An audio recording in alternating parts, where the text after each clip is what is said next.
0, 1. Good morning again, pretty people. Welcome back to this week's Hump Day Huddle. Your movie quote this week is from the year 2005. Name the movie this quote is from. I got a stage 5 clinger. Leave your answers in the comments for me. Your nugget of awesomeness today is called Flip the Fear. I would say for a lot of my life, I've been motivated to do certain things by what I thought was fear. And even though I've had some measure of success in most things in my life, I also did it with some fear and worry along the way. I was afraid something would go wrong, afraid the outcome wouldn't be what I or anybody wanted. And I've talked to lots of people that have these same feelings. Now, the way I coped with that is I thought about all the things that could go wrong and addressed each one of them in my head, kind of prepared meticulously to make sure they didn't happen so I could focus on what I did want to happen. Well, that didn't always feel like the healthiest way to do things. You know what I mean? Shouldn't I just be, hey, Jim, you're the positive guy. Just plow through life like that. Negativity doesn't help. Just be positive. Everything's going to be fine. For the longest time, I felt like I was the guy that threw the wet towel on all the good ideas. Even when I knew they were good ideas, I had these thoughts like, why are you being so negative about this, Jim?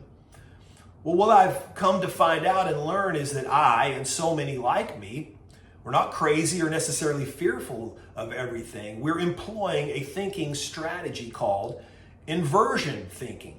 And it's been around for at least 2,000 years or so. I read where some of the early Stoic philosophers used this kind of process. They called it, bear with my Latin here, premeditatio malorum, which sounds mostly like a Harry Potter spell to me, but what it really means is premeditation of evils. No, we don't focus on just the things we want to avoid, but we do think about them so that we can better prepare ourselves for what we do want to accomplish.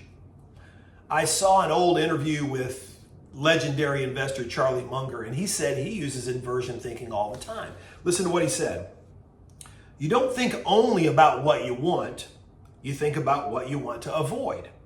And when you think about what you want to avoid, you also think about what you want. And you just go back and forth, it helps you think it through. Well, this was almost kind of liberating for me, a vindication for what I assumed was a kind of unhealthy way to approach things. I thought I was focusing on all the wrong things.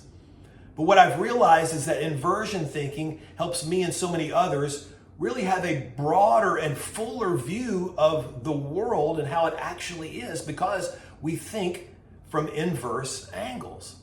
And on a smaller scale, we're just better positioned to accomplish the things that we want. Now, I know that a negative mindset and worrying too much can be an obstacle for any of us. So the next time that happens and you have that feeling, I want you to look in the mirror hard and do your best to determine, am I really in some kind of funk here? Or am I simply shining a light on some of the possible mistakes or roadblocks that might be hard to see? Inversion thinking also is sometimes called thinking backward. Well, thinking backward is the perfect complement to thinking forward, but you on your best path to success.